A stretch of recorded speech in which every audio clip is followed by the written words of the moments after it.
Together with Earle Sports Bets, yeah, the twins, they be checking in. Stacking up, green is the scene that you're stepping in. Winning is a trend, and we stay making dollars. Nerd talk with the sports betting scholars. Yeah, it's R.I.P. to the bookies. R.I.P. to the bookies. R.I.P. to the bookies. R.I.P. to the bookies.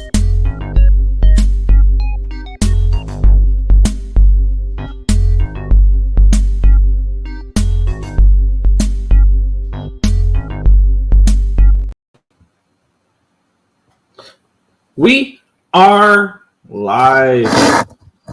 There we go. Welcome back to another edition of the Earle Sports Bet Show. My name is Earle, joined here as always by my brother Tim. And today we have 8 games in the NBA. 8 games in the NBA, 10 in the NHL. We'll have some games in the MLB coming up. I almost said MLB there. Getting excited for the baseball season, but we still get NBA and NHL to go. So we have that, but a recap of yesterday. My winning streak came to a halt yesterday, and it was very frustrating because it could have easily been a 2-in-1 day for me. But a 1-1 in one day, which would have been break even. But I lost the wild money line plus 185. The Stars actually showed up and looked like a team that should be laying that type of number. So I was proven wrong there. I wanted to see it from the Dallas Stars before ever trusting them as this big of favorites right now, and they proved it. The Devils -1, I lost that in the shootout. They had a 3-2 lead late, and Vancouver tied it. But that'll also be a theme with yesterday of losing plays in the shootout. Because the last play I want to talk about. And I need to know the answer because this is beginning to be like what is and what is not a catch in the NFL. What the hell is goaltender interference anymore? I do not understand goaltender interference if the call last night was goalie interference against Palmieri. That was not goalie interference. That would have made it 4-3 Islanders with less than 10 seconds to go, which would have been practically the game-winning goal. And instead, no goal, go to overtime, go to a shootout, Blue Jackets win. That was incredibly frustrating to watch because, and I'm not frustrated over like them calling it no goal or whatever. I just want consistency. Like I've seen way more not get called. I've seen way less get called. And it feels like it's always against the Islanders. Like that's one thing watching a lot of Islanders hockey this year. I don't know what goaltender interference is because it feels like it changes game by game. So it's just incredibly frustrating. Went 0-3 yesterday, down 3.35 units. Should have been a much better day, but it just wasn't. It was a profitable day on the site for NBA, which was nice. Started off with the Orlando Magic with a double-digit win versus the Lakers. I had plus 158 or something, 148 for that. Nice winner there. The Minnesota Timberwolves continue to be the most overrated team in the NBA because the Pacers go and win by 16. Which was nice to see. The Nets were not the play. I figured the line flipped. Apparently that didn't matter. The Nets lose by 19. I had the Bulls plus 3.5. I should have left the points at the door. They win by double digits. And then I thought that the line was favorable for like the line movement and everything was good for that Kings game. Kings end up losing by 18. Whew. So ended up being a 3-2 day. Ended up being profitable on the site. So I'll take it, but I feel like it could have been better. Yeah, yesterday was not a fun day, especially after the last few days being really good. But that's why I don't hype up when I'm on a nice winning streak because I feel like every single time I do, I happen to have a losing day the next day. So I will no longer hype up anytime I have really good time, really good streaks because that's a good way for my streaks to end. Oh, and how about a little bit of an update for one of our operations. Hawaii went on a walk-off bulk while trying to steal home, all while the batter was in full swing mode. This was in the 13th inning. Oof. Operation Honolulu Regionals. Hawaii sweeps UC Davis. So awesome. That was nice. But I just saw that as I was clicking onto Twitter. So, go Hawaii. Yes. But head over to the chat and we'll get into some NBA. Let's do it. What's up, Nicholas Handy? Utah Hockey Club is really bad. Yeah, they're starting to hit a wall a little bit. As we expected. Canucks. Morning cash on Kobe White 30 and 35, so close to 40. Ooh. Cash on the tennis dog outright. Nice. There you go. Oh, that's on that. All right, let's go ahead. I will say right off the rip, Nick, this NBA card is awful. Yeah, definitely looks like it. But we'll get started with an absolute banger here as we have the San Antonio Spurs taking on the Detroit Pistons. Pistons double-digit 10-point favorites, total of 234. Line open up at a 9. It is a 10 now, so we do have a move towards Detroit in this game. Line open up 234. It's now down to 233. Looking at the cash flow in this game, 40% of the tickets, 49% of the cash is on the Pistons. So looks like sharp money coming in on Detroit in this game. I guess it kind of makes sense, especially with the way the Spurs are going at the moment, where they're kind of falling off because obviously injuries hurt. And then 73% of tickets, 76% of the cash is on the over here as well. However, I'm saying they've fallen off. I obviously haven't been paying much attention to the NBA lately. They're on a 3-game winning streak. They beat the Knicks, which I had them in that game against the Knicks. They beat the Sixers as 6-point favorites, and they beat the Raptors. So 3 nice wins for them over the last 3 games. Granted, the only real big win there is the Knicks. That's the only playoff team out of all of them. On the flip side, Detroit's been playing pretty well as well. They've won 3 of their last 4 games. The only game they lost was at the end of a 3-game road trip. They lost to the Dallas Mavericks, which is kind of not excusable with the way that with the way the Mavericks are playing at the moment. Those are games you just need to win. Is when you play teams like the Mavericks, especially if you're trying to get one of those top spots in the East. This feels like Detroit are no bet for me. Now, granted, Detroit's been winning as of late. They haven't really been covering much as of late, though, because they didn't cover against. Obviously, they didn't cover against the Mavericks, the game they lost outright, and they didn't cover against the Pelicans in their last game either, or in the Heat in the previous game. So they've not covered in 3 in a row. If I'm playing, I'm laying though. The only side I'm looking at here is Detroit in this game, but I don't feel like I need to get my day started off with Detroit -10. I was kind of looking at today's card. There's 5 double-digit spreads. 4 double-digit spreads. You want to take them all money line. One of the dogs have to win, right? It's late in the season. I wouldn't. I was very close to going, you know what? Let's take a shot at all the dogs outright. I'm not going to because I feel like it was a little bit silly. But I look at it and because you look at the teams, 345 with the Spurs, 335 with the Mavericks, 355 with the Utah Jazz, and 325 with the Kings. So it could be a little bit interesting, but I'm not going to. All you need is one of them to hit, and you're profitable. So I guess you got that, but I'm not running with that. I'll be honest. I'm probably going to lay off most of these double-digit spreads. There's not a lot of good games today. I'll be completely honest. Fair.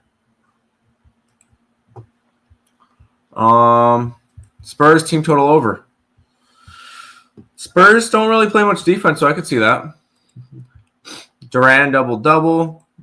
Marcos says Road Warriors today and Jimmy Bucket's revenge. We'll get into that game. I'm probably going to say yeah to that. Golden State covers on the road. I could see that. All right, Nick. I'm going to actually go after this one. We have the Charlotte Hornets taking on the Orlando Magic. We have the Magic 5-point road favorites on the second half of a back-to-back in this game, which is kind of interesting there. Line opened up at a 5. It's now a 5.5. So we do have a slight move towards the Magic in this game.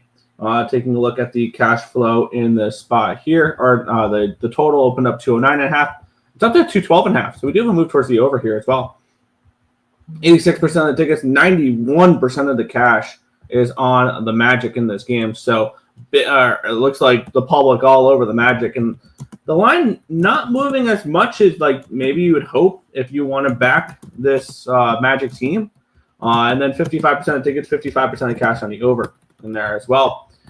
Damn, I was looking at them in that game, potentially backing them after the Knicks played in San Antonio, and I just noticed that they did win outright against the Knicks in that game that I was kind of looking at them at. But since then, they've lost back-to-back games. They failed to cover as 20.5-point dogs against the Oklahoma City Thunder back on the 21st.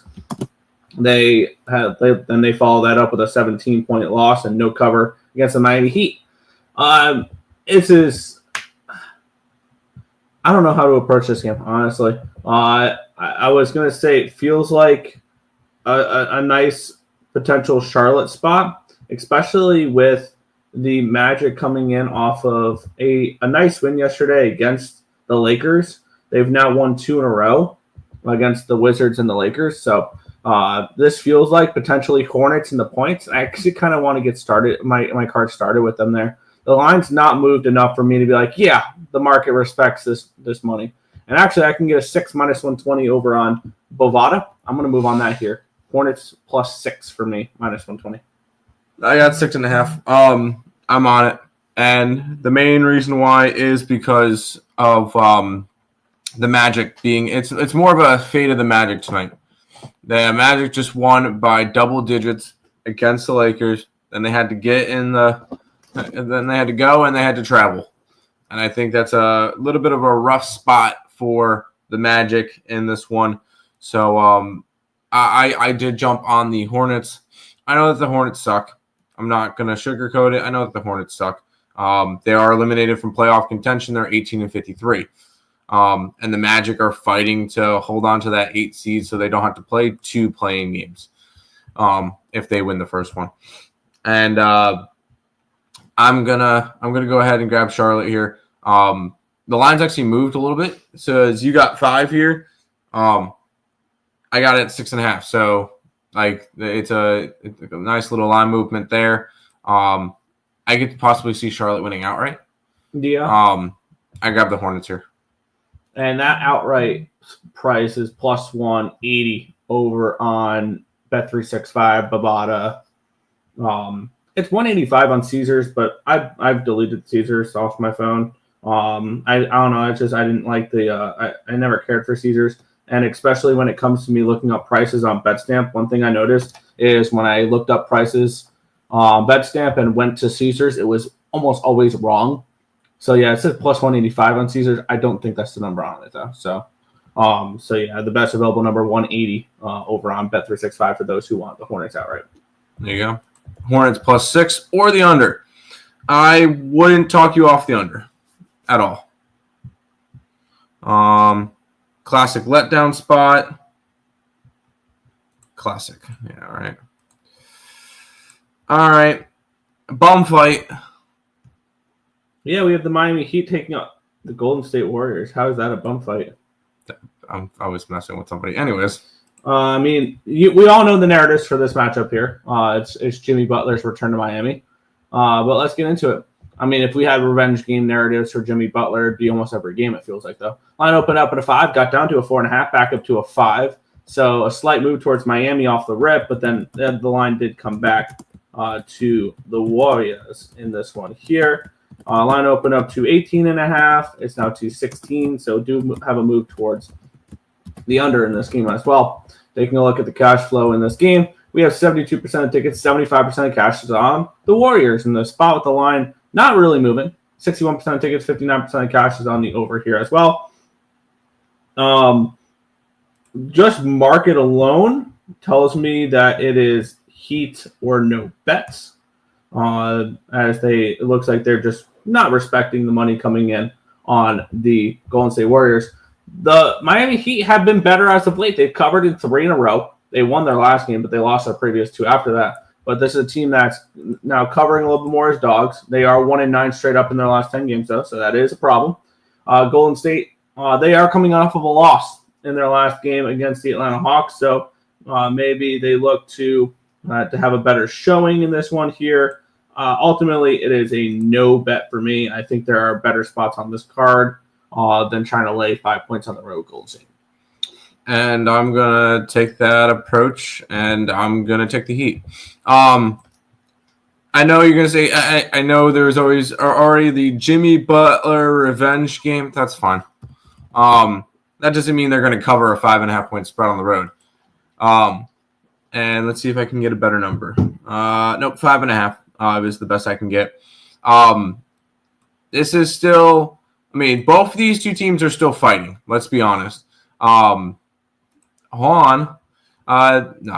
Heat are 1-9 in their last 10, but that's quite the fight. The Heat are still need to kind of win a couple more games to hold on to that 10 seed, which is pathetic because they're 11 games under 500. On the flip side, the Golden State Warriors are still fighting 100%. They're 2 games behind Lakers and Grizzlies for that 4-5 seeds, and they're only a game ahead of the Clippers and the T-Wolves for possibly going from the 6th seed to the 8th seed. So all these games matter for the Golden State Warriors, and I think that's going to end up benefiting them if they make the playoffs. Yep. Is playing all of these games now, like playing this type of scenario now where you're essentially playing a bunch of playoff games towards the end of the regular season. But at the same time, I think the Warriors probably win, but 5.5 points is too many. Go ahead, give me the Heat tonight in this one. I don't think the Heat win, but 5.5 is too many. Fair. Yeah, I am on the same. I'm on the similar page as you. It is absolutely Heat or no bet. I just don't know if I need to bet the Miami Heat in this game. What's up, Stop Geo? Throwing up on the Heat. Butler. You know what? If you want Butler revenge, then go after Butler props. That's fine. Wiggins over 21.5 points. I can see Wiggins having a game. Let's keep rolling, Nick. Yeah, we have the Dallas Mavericks taking on the New York Knicks. The Knicks 10-point favorites in this game with a total of 224.5. The Knicks opened up as, if it'll click, that'll be cool. Sometime today. No, cool. Well, there we go. Line opened up in an 8. Got down to a 7.5 at one point, but then back up to an 8, 8.5, 9.5, 10. So we have a move towards the Knicks since the opening line. Taking a look at the cash flow, though. Wow. 76% of the tickets, 70% of the cash coming in on the Mavericks. And those lines moving towards New York. So the market's showing no fear towards your Maverick money coming in on this game. And then we have 60% of the tickets and 61% of the cash is coming in on the over here as well. This feels like a New York Knicks smash and grab type of spot, laying the points here in this one. The Knicks are coming in off of a nice win, but it was against the Washington Wizards. Previous to that, they had lost to the Spurs and the Hornets. They've had a few days off now, and they're back at home. On the flip side, the Dallas Mavericks are coming in feeling good. They're off of a nice win last night against Brooklyn. They're on the second half of the back-to-back. Granted, going from Brooklyn to New York is nothing travel-wise, so they'll be okay there. And this has been a Mavericks team that has kind of dominated the Knicks over the last little bit here. 5 in a row for the Dallas Mavericks over the New York Knicks. However, all of them had Luka Doncic still on the roster. And for me in this game, watching all the money flow in on Dallas, but yet this line moving towards the Knicks, sign me up for New York in this game. I know it's a big number, and actually I'm able to get 9.5 minus 115 over on BetMGM. But sign me up here for New York in this spot. I think that the market moving in this direction with all the money, basically all the money on the Mavericks, is very, very telling in this game. Tells me the New York Knicks run the Mavericks out of MSG tonight. And it's a massive win for them. Double-digit win. Minus 9.5 here for me. Good luck. I'm personally not touching the Maverick. I'm not touching a double-digit favorite. I don't lay double-digit spreads. It's just not something I do unless I really feel like there's a good reason to do it. I think I've laid double digits twice this year. And they were really good spots, and I think I'm 1-1 or 2-1 or something in laying double digits this year.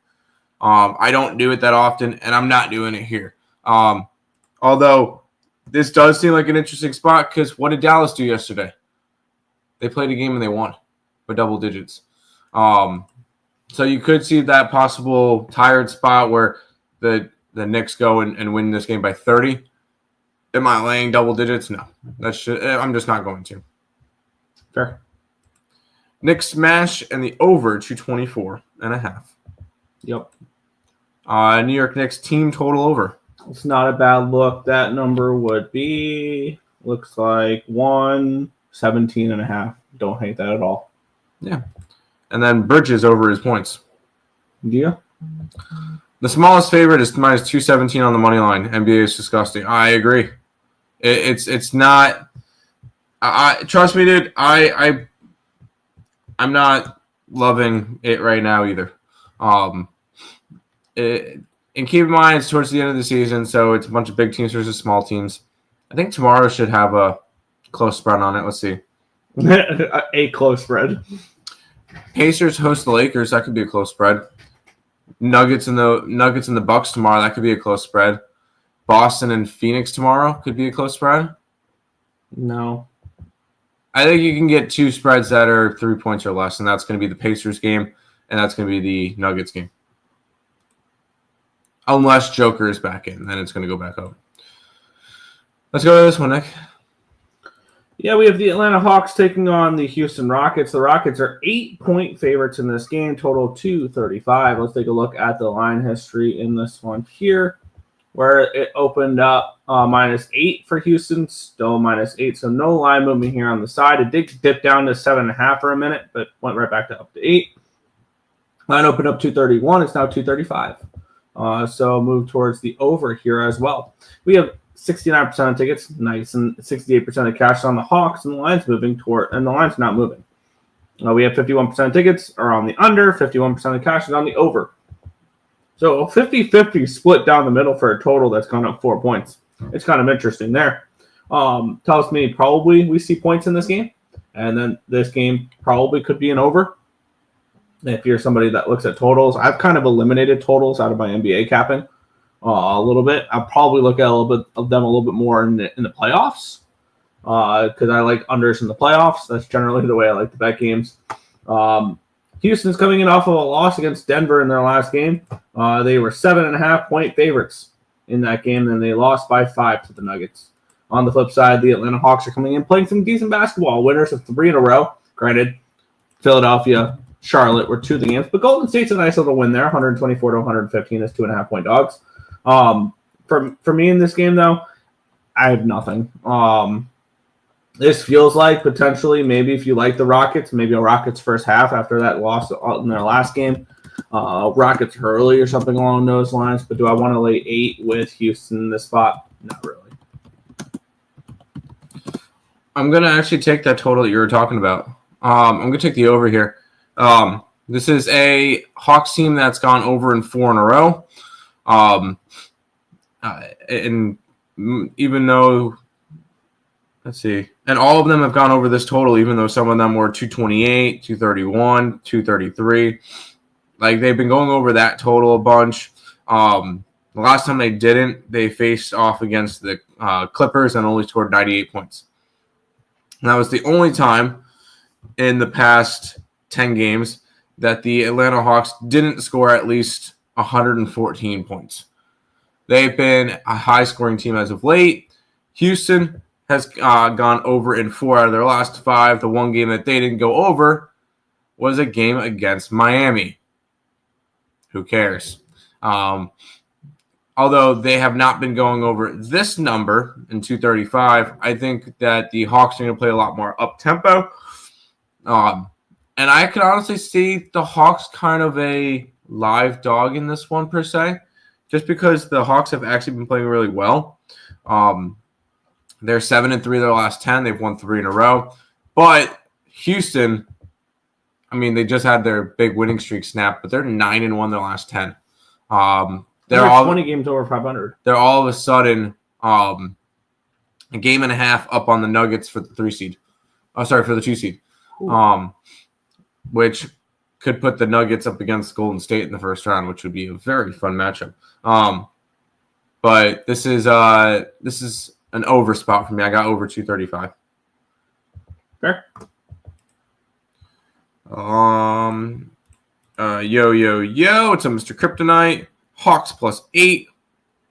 I can lean that way. Rockets are frauds. I wouldn't go that far. Rockets are going to be the Oklahoma City Thunder of last year. They're a very young team. They'll win around and then fall. Green under Pra. Jacob Chikrin. Wow, that's a lot of money. That's a lot of money for a lot of years. I get it. He's been playing well, but that seems a little much. That's just me, though. That seems a little much. Okay. This is an under game. Hawks have been playing defense lately, and the Rockets can't shoot. But I'm going to be on the over. We've got 3 more NBA games, Nick. What a beauty matchup this one is, Tim. We have the Memphis Grizzlies traveling to Utah to take on the Jazz. The Grizzlies are 10-point road favorites. We're starting to see some 10.5s out there with a total of 240.5. Line opened up at 10. It's up to a 10.5. Line opened up 242. It's down to a 240. So we do move towards the under. We have a slight move towards Memphis with 51% of tickets and 56% of the cash on the Grizzlies in this game. 72% of tickets, 73% of cash on the under in this game. And the line is dropping. But it's just shocking to see this much money coming in on an under. We have the Utah Jazz who are coming in. I mean, they're just going through the motions at this point. They're 16-56 on the year. They're 1-9 straight up in their last 10 games. They're just basically unbackable. They are 4-6 ATS, but that's still not anything I'm interested in. But the question is, do we trust this Memphis Grizzlies team that's not been a good ATS team as of late? They've lost 3 in a row, 4 of their last 5, and they've covered in one of their last 5, actually 2 of their last 8. 1 of their last, 2 of their last 10, 1 of their last 8 games they covered in. And is that a team you want to be laying 10.5 points on the road with? No. The NBA is making it very, very easy right now for me to go low volume in it, and This is another pass for me. I agree. I think I'm going to stick with the 3 plays I have because the last 2 games are not really of interest. Although actually the last game kind of is interesting, but I can't go after this one. Yeah. Grizzlies smash. Apparently it's a must-win game for the Grizzlies. The Grizzlies are currently tied with the Lakers for the 4 seed, and they're 2 games up on Golden State. I mean, yeah, you should be winning versus the Utah Jazz, but must win. I think they're fine. Let's keep on rolling, Nick. Yeah, we have the Oklahoma City Thunder 10-point favorites against the Sacramento Kings. Once again, a double-digit road favorite. This is the second one today. And it's the fifth of the last of the 5 double-digit favorites for today. 1, 2, 4 double-digit favorites. 4 double-digit favorites. I apologize. This line opened up at a 9 for OKC and immediately went to a 10, and that's where we sat. Line opened up 230. It's now 232, so we'll move towards the over here as well. Looking at this cash flow where we have 63% of tickets and 69% of cash is coming in on OKC. So the line moving towards OKC makes sense. And then we have 84% of tickets, 88% of the cash is on the over in this spot here. Just another spot where, I mean, Do you really want to be laying double digits on the road? If there's any team I do trust laying double digits on the road, though, it's OKC. But they're coming in on 6 straight wins. 9 of their last 10. They're 91 ATS in those games. So right now, OKC is just basically you either bet on them or you don't bet the game. And on this flip side, the Sacramento Kings, they've now lost 3 in a row and 7 of their last 9. Their last wins were against Cleveland and Memphis out of all the teams. They've kind of had a little bit of a gauntlet the last 9 games, though. At the Clippers, the Knicks, at the Warriors, at the Suns, the Grizzlies, the Cavaliers, the Bulls, who are playing better as of late, the Bucks, and the Celtics. What a tough stretch here for the Sacramento Kings. It does get easier after this.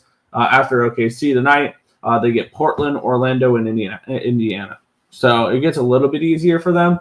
But what a gauntlet for them right now. This is still Thunder or no bet, laying double digits on the road. But once again, I'm not a fan of laying double digits on the road, but it would be okay Oklahoma City or no bet for me. The question is just how much do the Thunder still care? I know we keep saying this. They're 9-1 straight up in ATS. They obviously care enough to continue winning and covering. They've already clinched the conference. Jesus. They've clinched the 1 seed in the conference already. They're 13.5 games up on the Rockets. So this is that's my point. How much do they actually still care? By the way, no other teams in the Western Conference have clinched a playoff spot yet. Not even play in probably, not playoff yet. So that's kind of interesting to see. I don't want to lay double digits on the Thunder on the road, but the Kings on the second leg of a back-to-back, I don't see the need to go after that. I'm going to, once again, I think I'm happy with my 3 plays so far. Yeah. Might get to the last game. Oklahoma City smash. Probably. Or Kings team total under. I would probably go spread on Oklahoma City before I'd go team total under for Sacramento. This is an interesting one, Nick. Yeah, we have the Cleveland Cavaliers taking on the Portland Trail Blazers. The Cavaliers, talk about a team that might not be caring right now. Yeah. They've kind of slacked a little bit, but let's get into it here. Granted, it was a road trip, and I believe this is the last game of their road trip. Oh, that makes me actually really like this game. All right. Yeah. Especially with the way the lines moved, too. This line opened up in an 8, down to a 6.5. So we yeah. do have a move towards Portland. Line opened up 235.5. It's now 229.5, so we move towards the under. Looking at the cash flow, 55% of tickets, 54% of cash on Cleveland. So slightly above 50%. Not a public team by any stretch of the imagination, but they're getting more bets than the Blazers are. The line moving the wrong way. And then 52% of tickets are on the over, 52% of cash is on the under. We have the Portland Trail Blazers, who had their 4-game winning streak snapped in their last game against the Boston Celtics. They lost 129-116. This is the last game of a homestand for them, where they have gone 4-2 so far. And on the flip side, we have a Cleveland Cavaliers team that I don't know how much they care. They did snap their losing streak in the last game. And what better remedy to snap your losing streak than playing the Utah Jazz? And that's exactly what they did. They went into Utah and beat them 120-91. This is the final game of a 5-game road trip for them. And now, how many games remaining are there in the NBA? Is one thing I want to take a look at. Normally it's 82 games, 81 games, something like that. So yeah, Cleveland's 4.5 up on Boston. Obviously, they're not as much up on Boston as OKC is on the Rockets. And the Cavaliers will win basketball games going down the stretch in order to lock up that number 1 seed. I don't think it's this one now. Give me Portland. You're plus 6.5, minus 110 over on Bet365. I really like. I think this Portland team still has something to fight for. I believe, right? Not really. Actually, no. Sorry. They're close to a play-in spot. They're 3 games back of Phoenix and Dallas for that 10 seed. I don't think that's too far-fetched. Saying that Portland, if they go on a nice little run to end the season, can make it into the play-in. I want to look at something though. Portland to end the year has Cleveland, Sacramento. That's a big game for them. That would be a big game for that one. The Knicks, Hawks, Raptors, Bulls.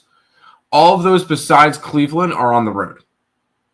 A lot of road games, but a lot of games. teams that are not really, I'm not really afraid of. At home versus San Antonio, at Utah for their final road game of the year, and then probably the two biggest games on the schedule, at home versus Golden State, at home versus the Lakers to end the year. Their two big games are at home. Which most likely, in those games, Golden State might be sitting players, and the Lakers might be sitting players.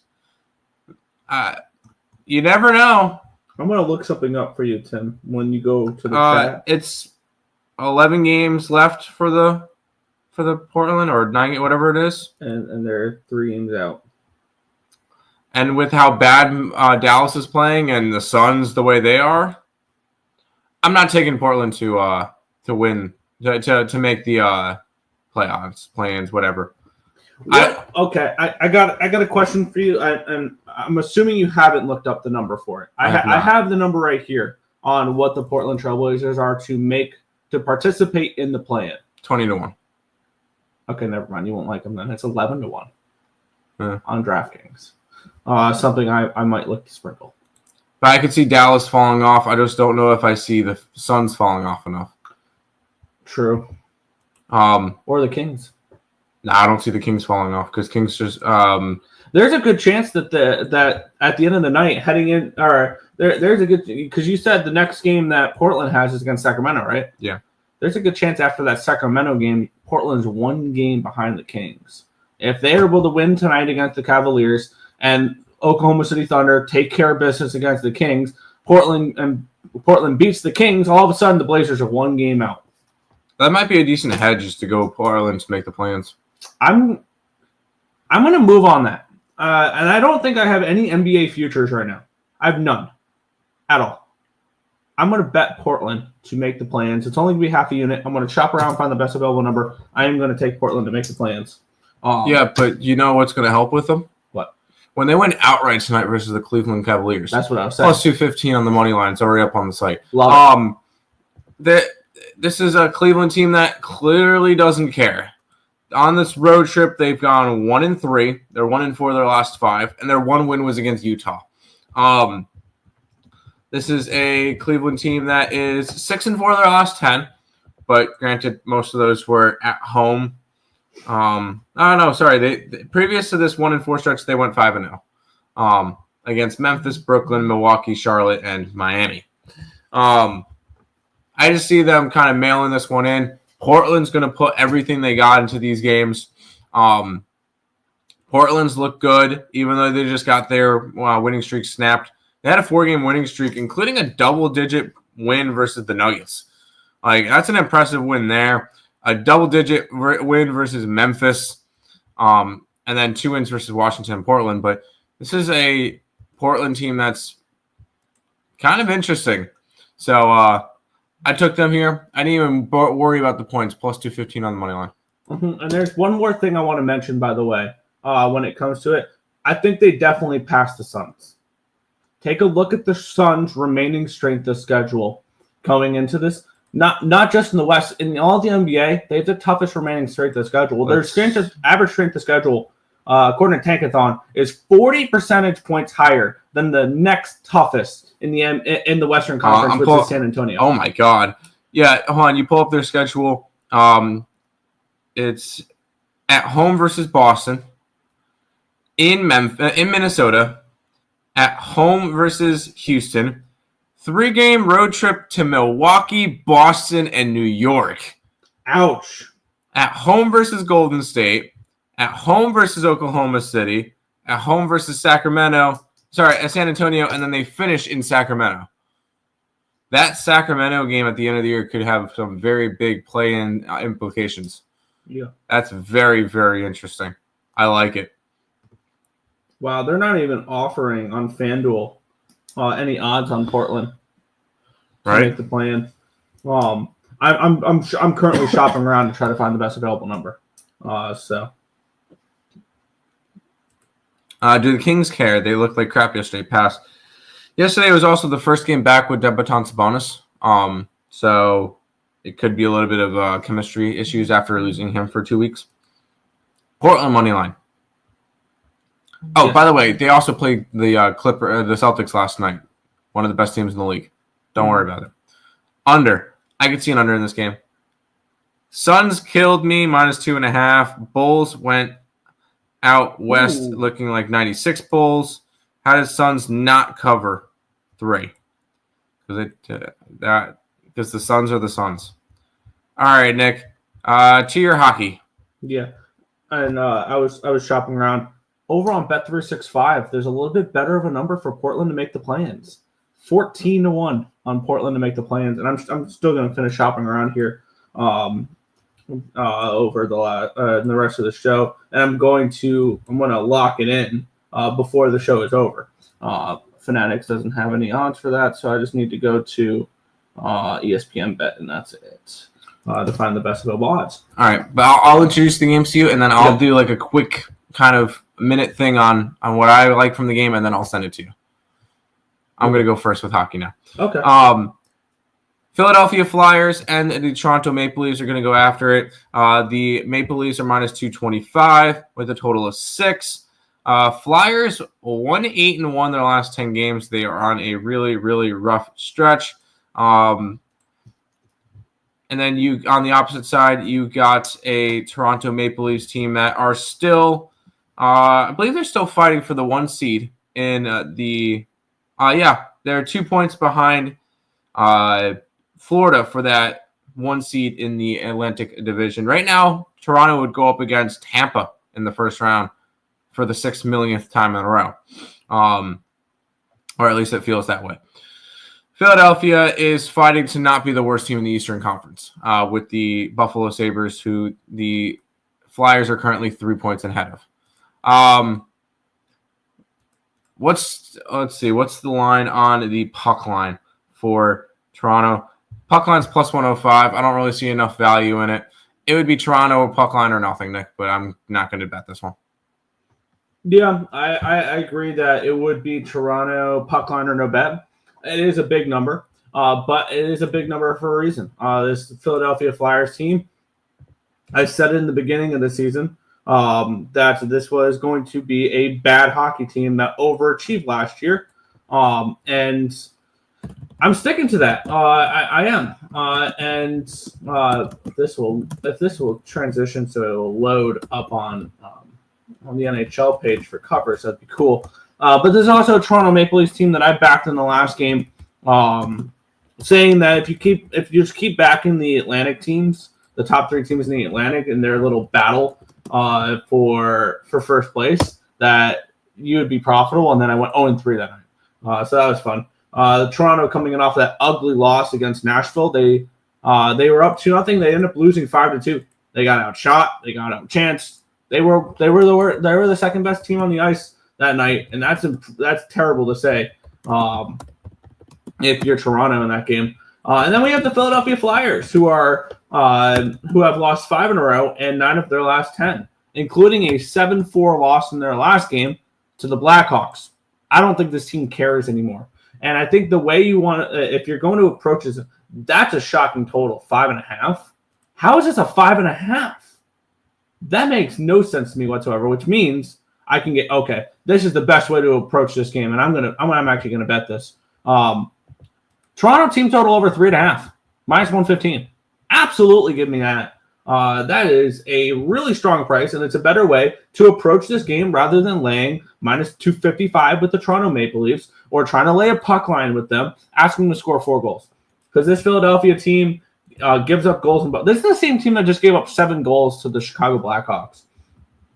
This is a team that routinely gives up at least 3 goals per game. And this is a Maple Leafs team that I think is going to come and be pissed off. Maybe if you want to back the Maple Leafs in a different way, first period puck line around +130, +125 over on Bet365. That's another way to do it if you want to do that. Or it would be a first period team total over. It would be minus for a half. It's -215 over on DraftKings for them to score a goal in the first period. Don't want that. So maybe it'd be a first period team total over 1.5 for Toronto, first period over maybe, first period puck line, 2-0 correct score, something along those lines.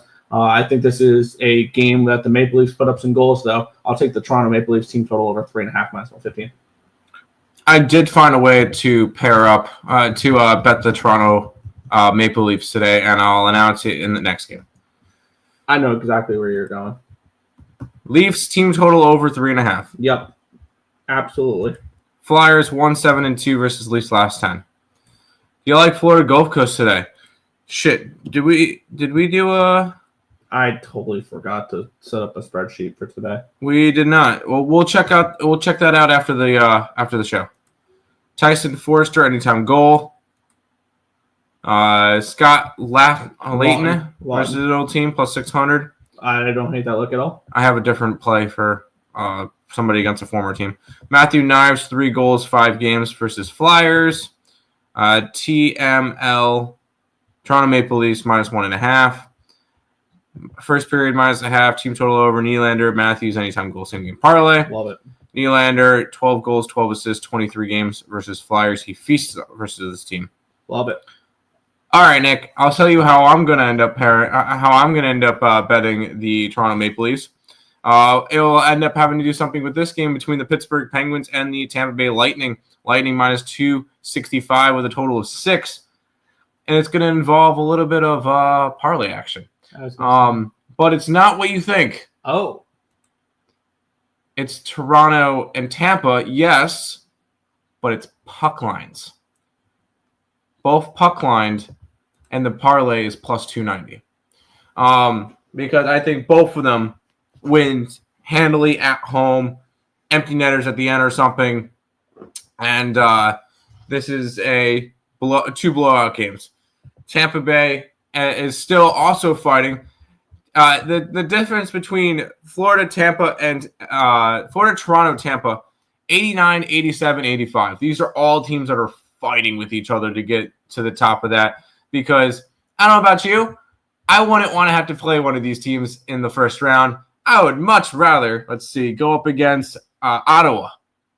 That's not really much better. No, it's not.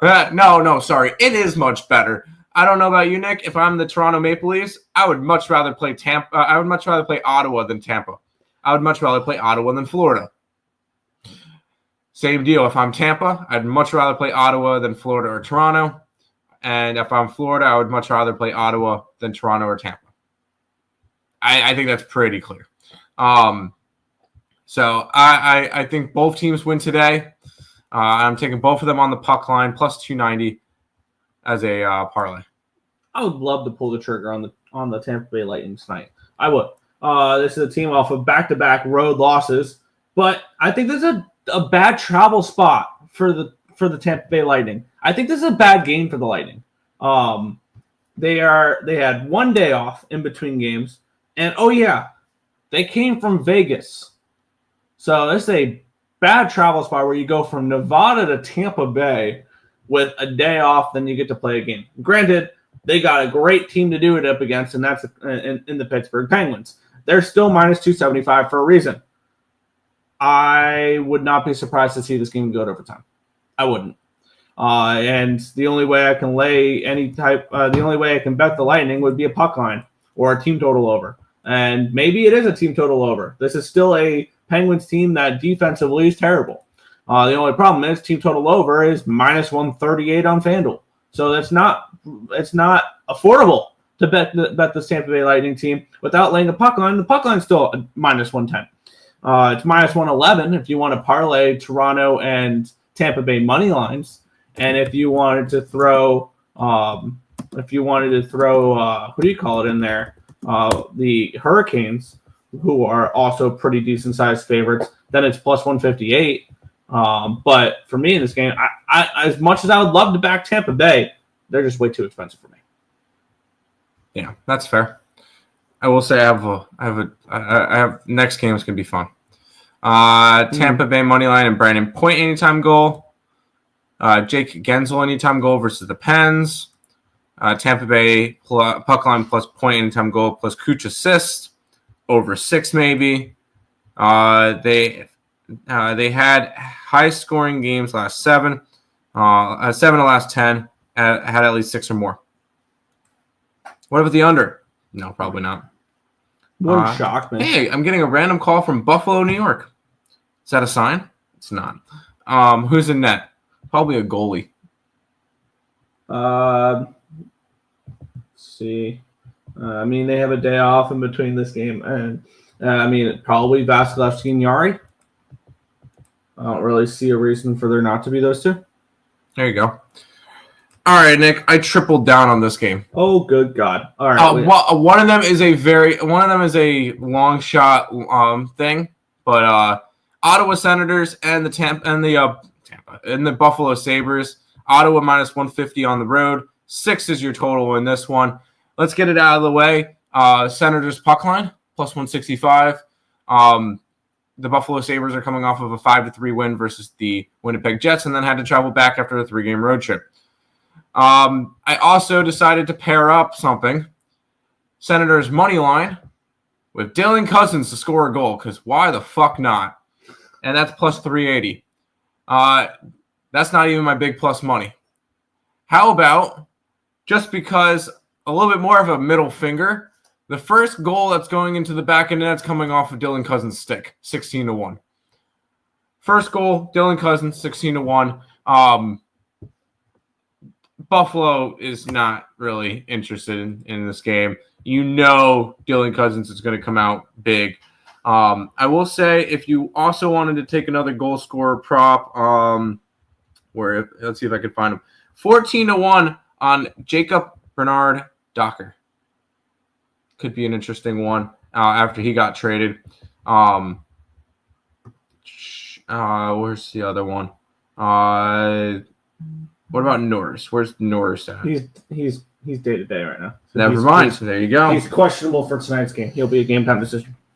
Then I won't have to worry about props for him. But Bernard Dockett could be another interesting one. 14-1 to score a goal. But I'm going to just stick with the Dylan Cousins props and the Senators props. There you go. I need to break down this game. That's right. Yes. I mean, the Buffalo Sabres are coming off a win. Now is the time of year where I'm not as interested in underdogs. I'm just not.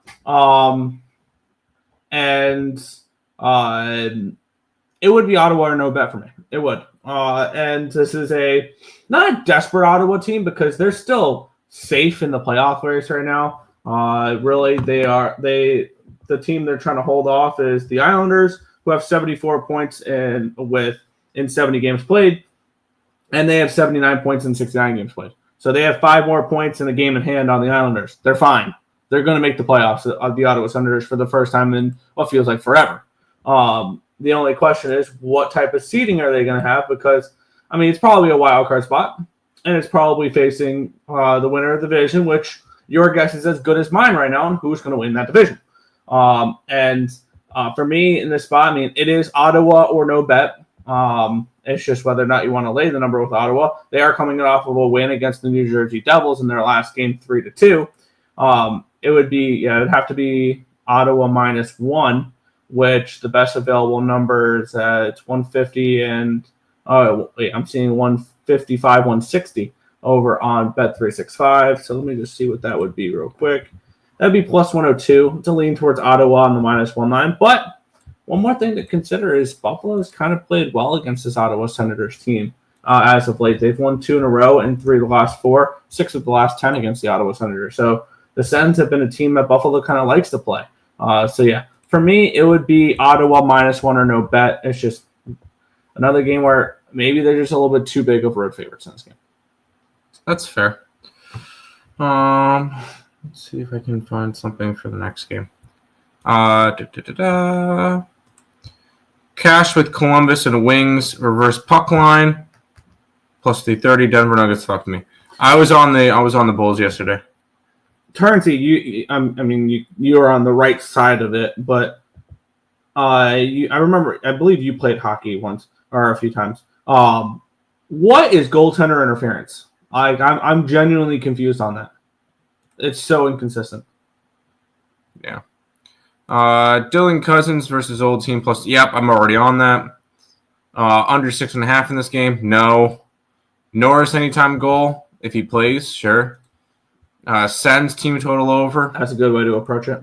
Sens and Reg. Morning, Tim. Morning, Nick. How are you guys? We're good, and we're ready in a couple days to watch the New York Mets absolutely beat the crap out of your Houston Astros. But anyways, Paterka anytime goal, plus 180, scored 3 games in a row. There you go.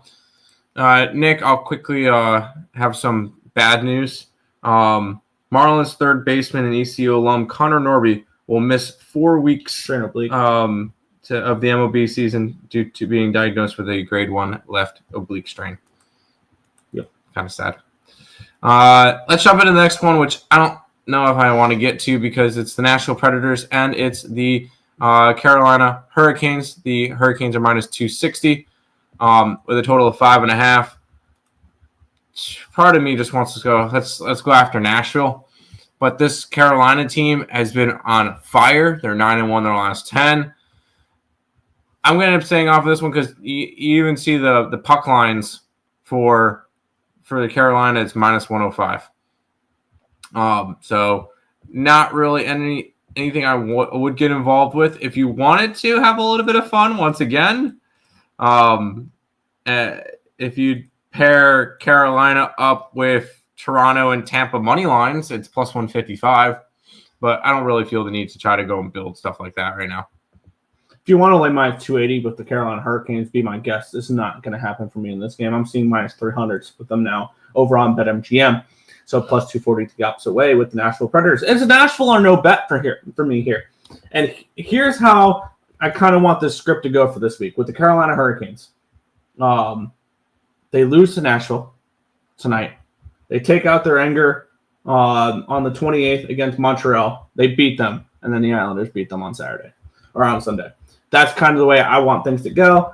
So we have a little bit of so it's a little bit more advantageous for Sunday. But that's beyond the point. And that's just me also hoping for different things there. For the Carolina Hurricanes, they're playing some good hockey right now. But they're also very similar situations to the Tampa Bay Lightning. I have a feeling if you like, and this would have to be something, if you like Pittsburgh, you have to bet Nashville too. It's the same similar situations. Carolina coming in on their day off being a travel day after a long road trip. They came back from Anaheim, and the Tampa Bay Lightning came back from Vegas. So you have two teams on 1 day rest where that 1 day was a travel day, and then they get to play another game. Carolina's in a bet against spot. So is Tampa Bay. And I have a feeling if you like one, you have to take both. I kind of want to take a shot on both black and gold today with Pittsburgh and with Nashville. Like, those are strong leans for me. Whether or not they make my card, I will say one thing. I like the spot better for Nashville than I do Pittsburgh. I think Nashville's a better overall team. Granted, I don't like the 3 games in 4 days for them. But also, this is a 3rd game in 4 days for Carolina on a travel spot. I'm gonna take it. Plus 240 with Nashville in this game. I'm gonna take a shot with the big dog in this spot to show up in a bad spot for Carolina. When you have this type of travel on this many games in this many days, it's the 3rd game in 4 nights. It's the 4th game in 6 nights, and they've traveled from Raleigh on the 14th of March, and then they went to Philadelphia, to San Jose, to LA, to Anaheim, and they come back home. Yeah, I think this is a bad spot for Nashville, or a bad spot for Carolina. I think Nashville is live in this game, plus 240 here for me. I'll take a shot with the Preds. I'm going to just stay off of this one. I did find something for the next game, though, I think could be interesting. Sure. The league doesn't even know. Yeah. I have some bad news to Billy passed away. Who? Who's Billy? Kane Smash. Mark Janowski, plus 600 versus former team. That's not a bad look. Kane's puck line. Or Kane's team total over. Kane's team total over. Taylor Hall anytime goal. Nick, thoughts? Thought you had said you don't like underdogs. I'm not going out of my way to back underdogs, is what I was saying. But also, I want more favorites for teams that are in playoff races. Carolina's got their spot basically locked up. We know they're going to be the 2 seed in the Met. And the thing is, and I think that's another reason why I'm taking Nashville rather than and not Pittsburgh. Tampa Bay still has something to play for. They're playing for the Atlantic Division. What is Carolina playing for right now? That's why I stayed off of them. It's a bad spot. It's a bad travel spot, and they're not playing for anything right now, other than keeping their seeding, which I think they are just fine because this is a Carolina Hurricanes team that's a point higher than Florida. Now the only question for them is whether or not they can catch Washington, which the answer is no. They're not catching Washington. They're 12 points out with 12 games to go. They would need to gain a point per game, and then they would have to have Washington fall off basically the rest of the season in order not to do that. And granted, they do play Washington twice during this stretch, so there is that as well. I don't think Carolina catches them there, and I think this is a bad spot for Carolina with not much to play for. There you go. Brady Shea, anytime goal versus his former team. Interesting. Jack Rosovich assist. Do you think Carolina's better with or without Randon? Without. He didn't fit. He didn't fit the system that Rod Brindamore likes to run. They're way better. Way better. Yeah. It's your dog. Okay. Sorry for your loss. Rosovich assist, and then jumps right back into thoughts on the Rockets. I believe we were against the Rockets. I took the over in the Rockets game. Do you believe in teams actually tanking for better picks? No. Yes. I think. Well, owners tank. Teams don't. Teams don't take. Organizations do. All right, Nick. Do you think I can make Terry happy? No. My bad. I don't know. We had the Vegas Golden Knights taking on the Minnesota Wild.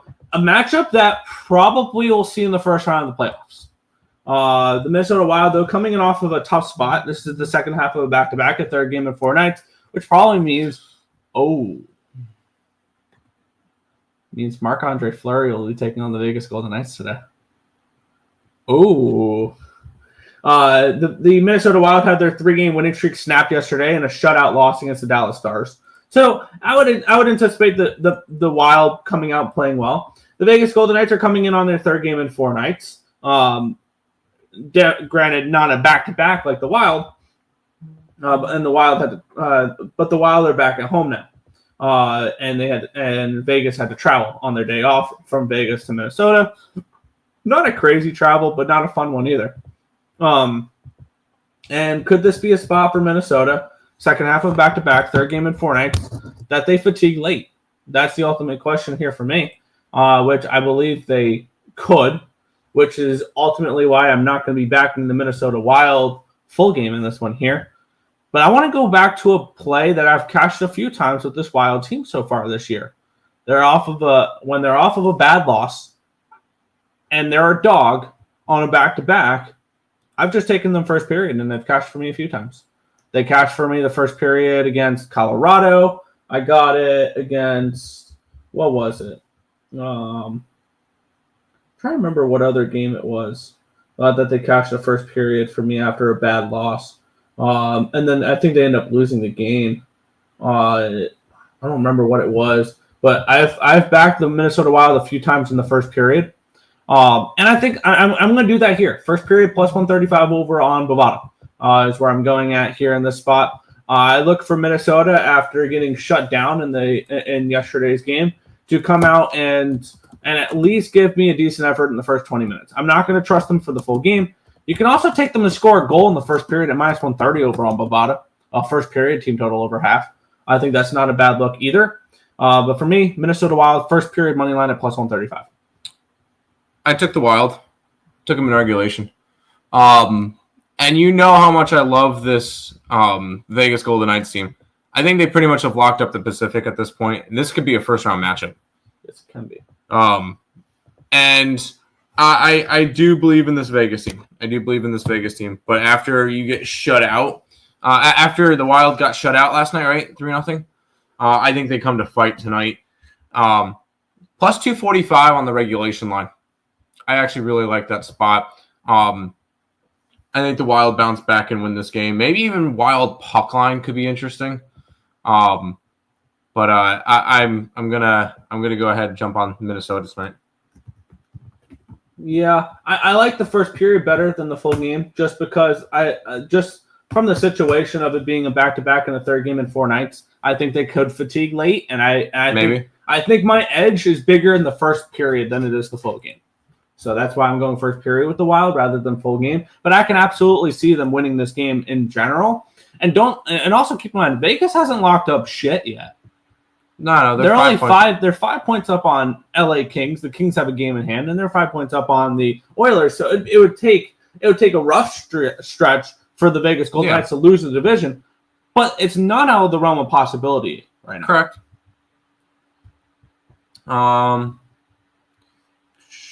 The Sharks are tanking. Georgiev still plays for them. Yeah. Vegas smash. Bad spot for Wild. Vegas coming in off 2 puck line wins. Yep. Tell Terry I say hi. Wild team total under. No. I like the Wild here, to be honest. Yep. Wild and mediocre. They're hurt right now. And here's my bold prediction. I think I've said this before on the show as well. They get Eriksson Ek back. They get Brodin back. They get Kaprizov back. They beat the Vegas Golden Knights in the first round of the playoffs. I think this year is a year of big upsets in the playoffs. I can see both the 1 seeds falling in the first round in Washington and Winnipeg. I think this is the most vulnerable we've seen 1 seeds in a very long time. That's fair. Nick Roy, anytime goal he hit. Nick Waugh, sorry. He hit for me last game. Granted, I've faded Vegas a lot, and it hasn't been great lately besides the first Red Wings game. Yep. That was an ultimate Red Wing spot that I completely blanked on. That I completely missed. Pavel Dorofeyev. Thank you. 5 goals, 3 assists, 8 games versus the Wild. I'm convinced Robert freaking hates me. I'm convinced Robert hates me and just wants to make me sound stupid. Also, Tomas Hertl is out, so Dorofeyev probably is moving up the lineup as well. Can't be too much square than me today. Blues, Jets, Kings, Canes. I'm probably going to join you on the Blues and the Jets.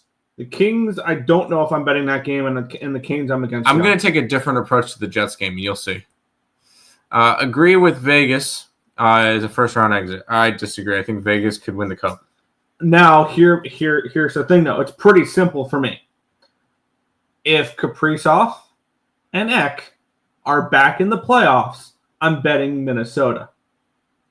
If one of them are missing, I'm not. It's pretty plain and simple. Vegas wins that series if Ek doesn't play. Vegas wins that series if Kaprizov doesn't play. The Wild need everybody back for that series in order for me to bet them. Robert laughing. Jack Eichel. Hey, a name I can print. Hey, fuck you. Oh, anytime goal plus 180. Love you, Tim. Yeah, okay. All right, we'll jump to the next game, which is the Montreal Canadiens and the St. Louis Blues. The Blues are 150, 5.5 the total. I know you love the Blues. I'm not going to go after this game. I have a lot of interest in the next game. A lot of interest. And my bet, I bet you I can give you 50 guesses on what my bet is for that game, and you'll never get it. No, it's not the draw. But it's Blues or nothing. Maybe if you want to pair up Blues with the... Ooh, hold on. What about Blues and Avalanche? That could be interesting. Hold on 1 second. I want to see what the line is on that. St. Louis Blues. Look at... Oh, of course the freaking puck line is blocked. Here's what I'm going to do. Let's try to find something that's the same odds as it real quick. Of course, there's not.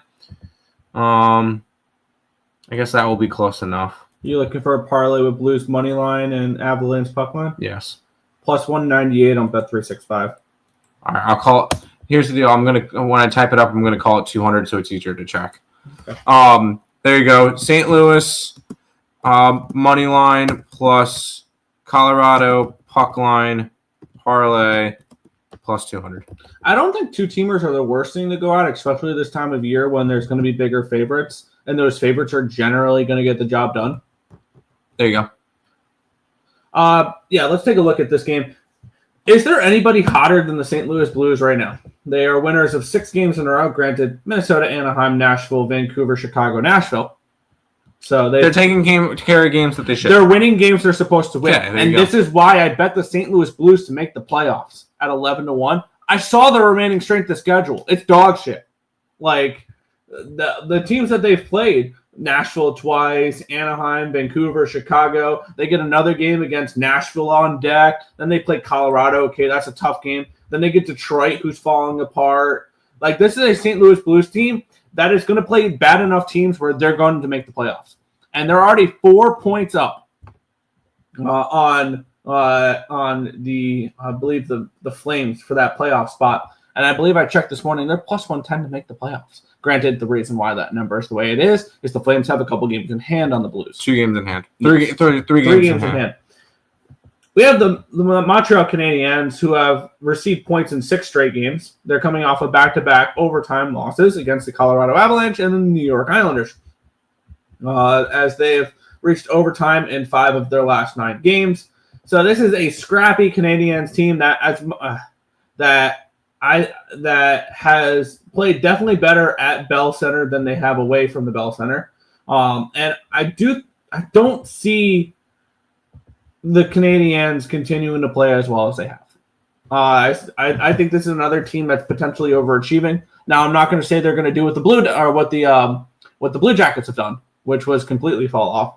But I do see a little bit of regression coming the way of the Montreal Canadiens, and I'm going to continue to back the St. Louis Blues. And this will be Blues -1 for me in this matchup here. -150 plus 160. Money line. Oh, nope. -150 plus 165 over on Bovada for the -1 line. So let me type in to see what that one will be, which is plus 106. I'm going to continue to back the Blues here, and I'm going to take the Blues on the -1 line here at plus 106. This is a bet on hockey team for me rather than for the Blues here in this spot, and I'm going to continue to ride them to the playoffs. There you go. 14 chats. Let's go. And everybody in the chat, let's see if anybody can get what I'm going to have in the next game before I say it. Blues smash. This game has biggest playoff implications. Massive game for both. Which probably means it ends in a draw. Possible draw spot. I have the Blues -1, so I hope not, but I wouldn't be sure. There's a reason I took the Blues -1 rather than in regulation. Under 5.5. It wouldn't shock me. Bennington's in that. He's been playing much better as of late. I like this Habs team. They play extremely hard. Yeah, I think they could get worn down a little bit, though. That's the one thing I am worried about with the Canadiens. Morning, gentlemen. Good morning. Will Habs make the playoffs? Probably. No. Probably. Yeah, you think so? I mean, who are you really worried about? The Rangers? The Islanders? I think one of the New York teams ended up passing them. I'd be surprised a little bit. But actually, I would and I wouldn't at the same time. Like, I could see the Islanders catching them. I could see the Rangers catching them.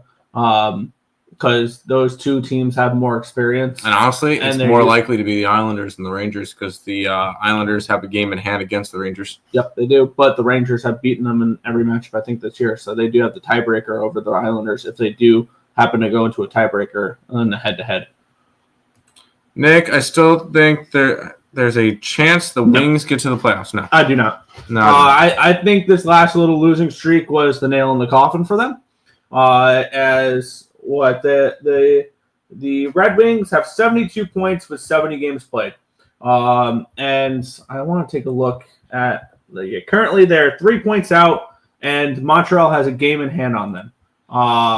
for that. So that's the first thing with them. Also, I believe Detroit's strength of schedule is absolutely brutal, if I remember right. Now let me see. NHL. I don't need the draft simulator. I want draft simulator is probably the best thing to look at this point of the year. Sure. Detroit has the toughest remaining strength of schedule in the NHL. They still have games against Dallas, Carolina, Colorado, 2 against Florida, Tampa Bay, and Toronto. Yeesh. Their easiest opponents remaining, according to Tankathon, Boston, Montreal, New Jersey, and St. Louis are their easiest opponents remaining. That's not fun at all. Granted, the Islanders have 2 games against Tampa, 2 games against Washington, a game against Carolina and Minnesota remaining. And their easiest remaining games are New Jersey, Vancouver, Columbus, Rangers, Flyers, and Preds. Taking a look at where is Montreal does have a little bit of an easier schedule. They have 2 against Carolina, 2 against Florida, 1 against Florida, 2 against Carolina, 2 against Florida, 1 against Toronto, 1 against Ottawa remaining. Their easiest games remaining since Chicago, Nashville, Philly. They have 2 against Philly, Boston, Detroit, and the Blues. So there's that. No, I don't see the Red Wings getting it. You could have just said no. We don't see them making it. Okay. No. Blues money line and puck line, Blues and reg.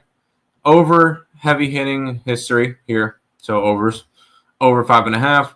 If the Flames make the playoffs, I'll never watch hockey again. They are dog shit. I mean, so are the Red Wings. If the Flames make the playoffs, hand Dustin Wolf the Calder Trophy now. Habs team total over. Canucks money line was a nice price yesterday. Everyone else was garbage sidewise. Did everyone get that coffee bet on tennis yesterday? Lynette. I did not bet tennis. Nope. Cole Caulfield, 6 goals in 7 games versus Blues. Yeah. Habs team total under. I can see that. Washington money line, Ovechkin and Dubois. Anytime goals. Avs and the over today after last night. Nick, can you please? Yuraev Slafkovsky. Thank you. Anytime goal. Sorry, Tim. Nope, I'm not pronouncing any of these shits anymore. Blues should make the playoffs on paper. 32nd strength of schedule. They should. Yeah, they do have an easy SOS remaining. Dylan Holloway assists plus 150. Has 6 last 5 games. Holloway. Ouch. Neighbors. I know that one. Kyrou, 5 goals in last 5 games versus Habs. Line 17 goals, 18 games. BS. The Blues. Wow. All right, Nick. This is a fun play. One thing before I announce it, it is Hellebuck in net, right? I'm almost certain it's Hellebuck in net. They've had a day off. It was Comrie against Buffalo. Okay, cool. The Washington Capitals versus the Winnipeg Jets. The Winnipeg Jets are minus 145. 5.5 is your total. Can I take a guess what you're about to say? Because you just asked me about the goaltender. I just want to make sure he was in net. Okay. You're going to bet the Winnipeg Jets to record a shutout. I took the Capitals under 1.5 goals because I could not find the shutout prop. Yeah, I love it. I could not find the shutout prop. I could probably find one for you. If you want to. Huh? Where do you look? Bovada. Okay. I'll find one for you. I think this is a Hellebuck masterclass game. I think the Jets, after allowing 5 goals to the Sabres, look back and go, we need to play defense. And I think they shut them down. Plus, this is a Capitals team that has already clinched the division pretty much. So they haven't mathematically, but they know they pretty much got the division. By the way, this is a big game for the President's Trophy as well, which I think could be tied up after this game. The Capitals under 1.5 goals was plus 240. If you could find a shutout, that would be cool too, because I'm going to end up taking Caps under a goal in general. But But I like the Winnipeg Jets in this game to shut down defensively. So I have a number for you over on Bet365. okay, Under half a goal for the Washington Capitals is 9-1. there you go. Let's roll. Let's take a look here. And yes, I'm going to be on Winnipeg -1 in this game. And I know it's really tough to fade not only fade the Capitals, but fade them at this type of number. However, let's talk about it. We have the Winnipeg Jets coming in with a rested Connor Hellebuck, who could be the MVP of the league. They are coming in off of a 5-3 loss against the Buffalo Sabres in their last game where Eric Comrie played. That game was 36-16 for shots on goal in favor of the Winnipeg Jets. So that was a game that they outplayed the Buffalo Sabres in that game and did not deserve the result that they did. However, giving up 4 goals on 16 shots is not very good. Obviously, there was an empty net there as well. Not very good for Eric Comrie. Now we get Connor Hellebuck in net. The Washington Capitals are feeling good. They've won 4 in a row. They won all 3 games on their homestand there. And I think hitting the road will hurt them momentum-wise. And for me in this game, this is a spot where I'm going to take a shot here with the Winnipeg Jets to bounce back after that performance and to win and cover the puck line. And I'm going to take the Jets. It's -140 plus 170. So it is plus 113. Jets -1 plus 113 in this game here. Looking for them to bounce back after the ugly performance against the Sabres, against a red-hot Capitals team that's now hitting the road. So yes, and I get it. Fading the Capitals as a dog is very uncomfortable to do. I'm well aware of that. However, I am on the Winnipeg Jets in this game. I like the Jets in this spot to win and cover here in this one. So Jets -1 for me in this one. Let's see. Avs puck line and /Avs same game parlay too. Y'all doing another MLB future stream before this season starts? Yes. Tomorrow night, we're going to finish up our MLB futures with the National League East. We'll be talking the Braves. We'll be talking the Phillies. We'll be talking the Mets, the Nationals, and the Marlins to close out our future shows. Yes, we have one more. Montreal, St. Louis, overtime. Yeah, I can see that. So Line shows up. Wonder what the anytime goal is, and St. Louis money line is. Fair. Montreal holding on to the 8th spot right now. They need a win, 2 points for them, 1 point for St. Louis. I'm going to hope no. Love the Jets tonight. Yeah, me too. I'm on them there, on the -1 line. So under 5.5. Yeah, I could see an under 5.5 in this game. I could see something along the lines of 3-1 Jets. Yeah. Pierre-Luc Dubois versus his old team. I think he gets shut down. Hella suck is a choker. Washington -1.5 when I'm at it. Small circle. That's in the playoffs. That's not in the regular season. He's a hell of a regular season player. Plus 300. Pierre-Luc Dubois, you know me. Anytime goal. There you go. Caps money line. Washington money line and Ovi anytime goal. Let's get it, my guy. Jacob Chikrin, 5-1. Why not? The dude just got paid. Fair. Fade the Blackhawks tomorrow. That is a bold statement. Who do they play tomorrow? That would be against the New Jersey Devils. Yeah, I'll probably be on Devils -1 there in that spot. I'll probably be back on the 2 teams that screwed me last night tomorrow when I get to fade the Canucks with the Islanders and I get to fade the Blackhawks with the Devils. So, yeah. Mangiapane anytime goal. Ovi 56 goals, 74 games versus the Jets. Yeah. But we'll continue on. You ready to be brought back in here? Oh, yeah, sorry. We get the Detroit Red Wings in Colorado taking on the Avalanche. Avalanche are -275. 6 will be your total in this one. And I already mentioned what I did with the Avalanche because I paired them up with the St. Louis Blues. I did Colorado on the puck line. That was a plus 200 parlay. So that's where I'm rolling with it. Not going crazy. I did that. And that's actually going to be my last hockey play of the day because I don't really like the last 2 games. Yes. Colorado wins. They cover the puck line in this game. The question is it too expensive? Now, this is the second half of a back-to-back. It's a third game in 4 nights for the Detroit Red Wings. And they're traveling. They're in altitude, which is a terrible spot to be in. There's a reason why the Colorado Avalanche are minus 300 in this game, and I'm seeing minus 115 for a puck line. Yeah, I'm going to be on the Colorado Avalanche puck line in this game, minus 115 over on ESPN Bet. This is a Colorado Avalanche team that, since trading Mikko Rantanen, has really not missed a step. They're coming off of a win in their last game against Montreal, and they've had a few days off since, which allowed them to travel back from Montreal. They played 3 games in 4 nights in Eastern Canada. They started off with a loss against Toronto, then knocked off Ottawa and Montreal. There's a team that's won 4 of their last 5 games and 8 of their last 10. 8-1-1 in their last 10 games. This Avalanche team is getting hot at the right time. And I'm telling you, this team is going to go into Dallas and knock them out in the first round. On the flip side, we have a Detroit Red Wings team that finally won a hockey game last night. They beat the Utah Hockey Club 5-1 in that game there, where they had a whopping 14 shots on goal. 14, and they scored 5 goals. That is nuts. That's just a terrible day for, I believe it was Vejmelka in net there for the Utah Hockey Club.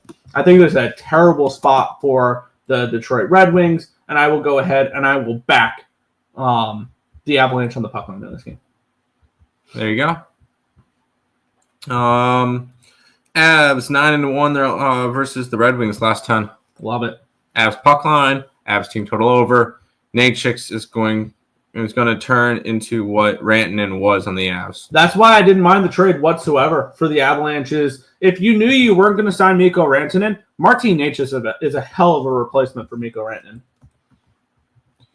Let's keep on rolling, Nick. I will say I got nothing involved in these last 2 games, but I will say the Flames are still fighting. They're currently 3 points back for the Blues in the for the wild card spot. They're against the Seattle Kraken, who have all but given up. And